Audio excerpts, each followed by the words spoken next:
Apakah laba PT Delta membuat MUI merasa saham DKI halal? Banyak pertanyaan-pertanyaan yang beredar di publik atas sikap MUI yang tidak konsisten mengenai miras. Mengapa MUI keras ke Jokowi tapi diam ke Anies? Benarkah karena seiman jadi saham Pemprov DKI tetap aman? Rabun dekatkah MUI sehingga saham DKI yang segede gaban di perusahaan miras tidak kelihatan? Dan banyak pertanyaan-pertanyaan lain. Terus terang saya tidak punya jawaban atas pertanyaan-pertanyaan itu. Bahkan saya sendiri ingin menitip pertanyaan juga. Apakah laba yang sudah dihasilkan PT Delta yang sebesar ratusan miliar per tahunnya yang menyebabkan MUI merasa saham DKI di perusahaan tersebut menjadi halal? Saya dan publik perlu mendengar jawaban dari pihak MUI. Karena bagi kami, MUI sudah berlaku tidak seimbang. Padahal sebelumnya MUI bersuara keras sekali mengenai perpres investasi miras yang disuarakan oleh Jokowi. Mengapa hal yang sama yang dilakukan oleh Anies, MUI tidak bertindak sama? Jangan sampai MUI berkata, kami difungsikan bukan untuk itu ya. Jangan sampai. Kami tahu MUI itu hanyalah lembaga independen yang mewadahi para ulama, zuama, dan cendekiawan Islam untuk membimbing, membina, dan mengayomi umat Islam Indonesia. Bukan ranah kalian untuk mengerti investasi dan ekonomi. Tapi, kalau sudah berani berbicara itu kepada satu pihak, MUI harus berani juga berbicara yang sama kepada pihak lain yang melakukan kegiatan yang sama. Itu namanya seimbang. Bukankah MUI itu mewakili umat Islam? Bukankah umat Islam itu menghormati keseimbangan? Mengapa MUI sekarang jadi tidak seimbang? Sebelum MUI memberi jawaban, saya sangat khawatir apa yang saya tanyakan itu benar adanya. Karena hanya inilah perbedaan antara investasi miras Jokowi dengan investasi miras Anies. Persamaannya miras, minuman keras, minuman memabukkan, yang tidak hanya yang banyak, sedikit pun haram untuk diminum. Tapi perbedaannya jelas. Jokowi belum bisa menunjukkan bahwa wacana investasi yang dia sebutkan akan menghasilkan laba atau tidak. Tapi Anies dengan saham Pemprov DKI di PT Delta dengan besaran saham 26,25%, maka Pemprov DKI mendapatkan laba bersih paling anjlok sebesar 37 miliar setahun. Lumayan besar juga.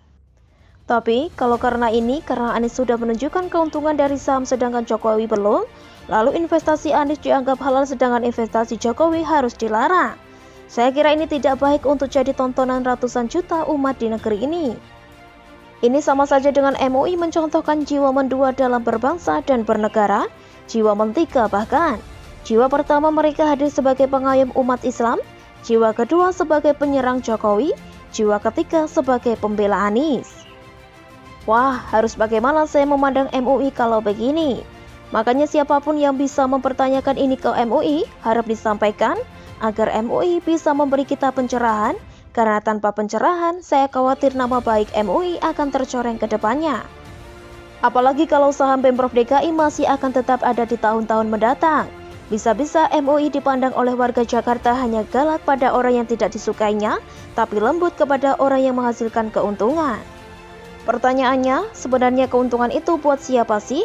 Kenapa jadi penting? Bukankah itu masuk ke kas Pemprov DKI? Bukankah dengan demikian berarti dana operasional Pemprov DKI sebagian berasal dari saham miras? Tidakkah itu akan meracuni darah dan kehidupan warga? Di mana peran MUI kalau begitu?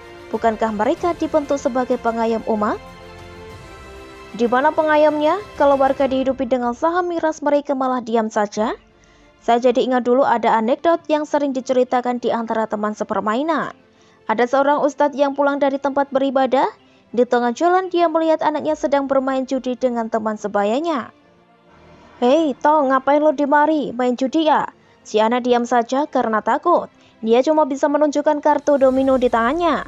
Astagfirullah Tong, itu pekerjaan haram. Dilarang oleh agama Tong, tobat lo. Tapi, ayo menang be. Nih banyak hasilnya. Alhamdulillah. Tentunya itu cuma anekdot saja dan saya yakin tidak ada kejadian nyata seperti itu. Maka itu saya berharap semoga MUI juga tidak memandang saham Pemprov DKI di perusahaan miras seperti itu.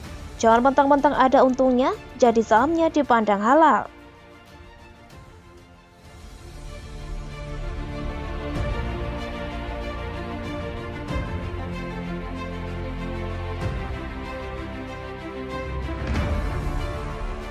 DPRD DKI menyelamatkan Anies dari janji melepas saham BIR. Saya heran sekali dengan sikap DPRD DKI yang kalau menurut pengakuan Ariza, menghalang-halangi permintaan Pemprov DKI untuk menjual saham BIR PT Delta Jakarta. Saya tidak melihat ada urgensi mereka melakukan itu. Berapa sih keuntungan dari 26,25% saham? Bukan mayoritas juga. Apalagi ini tidak konsisten dengan sikap mereka yang selama ini begitu longgar dengan pengeluaran anggaran yang tidak penting yang diajukan oleh Anies. Di mana penolakan mereka saat Anies memotong anggaran proyek penanganan banjir sebesar 500 miliar. Lalu tidak lama berselang dia menyerahkan komitmen fee sebesar 560 miliar untuk pagelaran Formula E yang akhirnya batal. Di mana suara DPRD DKI saat Anies mengeluarkan biaya yang luar biasa besar untuk sekedar jalur sepeda, anggaran sebesar 73 miliar untuk 500 km. Di mana pula pengetatan anggaran dari wakil rakyat daerah ini saat Anies mengeluarkan anggaran untuk bangunan-bangunan temporer yang usianya tidak lebih dari 2 tahun, seperti bongkar pasang trotoar, patung ketak-ketik, dan lainnya. Mereka tidak bersuara untuk itu, kalaupun ada yang bersuara, jelas pesannya tidak signifikan. Pengeluaran anggaran DKI Jakarta untuk hal-hal yang tidak penting tetap saja terjadi di banyak lini dan banyak kesempatan. Tapi kenapa dengan permintaan satu ini mereka sepertinya benar-benar getol mempertahankannya? Ada apa dengan DPRD DKI? Adakah kepentingan kelompok dan golongan yang terusik bila saham BIR itu tidak dilepas? Ditanya begitu, DPRD DKI malah balik bertanya, ini ada apa? Ada apa orang yang menggebu-gebu untuk menjual kepemilikan saham PT Delta? Kata Ketua DPRD DKI Jakarta, Prasetyo Edi Marsudi. Menurut Pras, perusahaan BIR tersebut tidak memiliki masalah yang merugikan Pemprov DKI Jakarta. Pemprov DKI secara historis tidak pernah menyuntikkan saham ke perusahaan tersebut. Politikus PDIP ini menjelaskan, kepemilikan saham Pemprov DKI dari PT Delta sudah ada di masa Gubernur DKI Jakarta Ali Sadikin. Pras meminta agar Pemprov DKI Jakarta tidak mengukur kebijakan penjualan kepemilikan saham PT Delta dengan tolak ukur agama. Jadi bukan masalah agama halal tidak halal, jangan dimasukkan ke ranah itu, kata Pras. Terus terang saya bingung dengan pernyataan seperti ini. Kalau benar Pemprov DKI tidak pernah menyuntikkan saham ke dalam PT Delta, kemudian di mana ruginya kalau sekarang Pemprov DKI melepas saham tersebut? Bukankah dengan melepas saham sama dengan menerima pendapatan dari penjualan saham? Ini juga bukan masalah merugikan atau tidak merugikan. Tapi justru dengan pelepasan saham dapat memberikan dana segar buat DKI Jakarta untuk banyak keperluan yang teknis maupun non-teknis. Apalagi bila kita lihat anggaran DKI Jakarta di bawah kepemimpinan Anies terjadi defisit. Begitu dengan PDIP, begitu pula dengan Gerindra. Secara pengakuan mereka mengatakan mendukung rencana Pemprov DKI untuk menjual saham. Kami sebagai partai pendukung Pak Anies selalu mendukung rencana penjualan saham itu PT Delta, kata Muhammad Taufik, Wakil Ketua DPR DKI. Tapi kenyataannya pelepasan saham BIR itu tetap tidak terjadi. Alasannya, rencana penjualan saham tersebut hingga hari ini belum dibahas legislator Kebon Sirih. Sebabnya sebagian dewan tidak menyetujui rencana penjualan saham perusahaan BIR tersebut. Kalau kita hitung-hitungan, tentu saja rencana penjualan saham tidak dibahas karena sebagian besar, lebih dari 50% tidak setuju untuk penjualan saham. Artinya lebih dari 50% dari anggota DPRD DKI tidak setuju pelepasan saham ini. Tapi lebih dari 50% juga setuju dengan pengeluaran anggaran secara konyol yang diajukan oleh Anies selama ini. Bagi saya, apapun alasan DPRD DKI menjadi tidak relevan. Karena ketidakkonsistenan antara persetujuan mereka yang relatif mudah untuk pengeluaran yang konyol, dengan persetujuan mereka yang sangat sulit untuk pemasukan yang jelas ada. Saya tidak bisa berpikir lebih jauh, selain DPRD DKI dan Pemprov DKI memang sama-sama tidak ngotot untuk membahas ini. Nyatanya, sampai sekarang Pemprov DKI tenang-tenang saja dengan kepemilikan saham. Kalau saja tidak didesak publik karena membandingkannya dengan sikap Jokowi atas pencabutan lampiran Perpres investasi miras.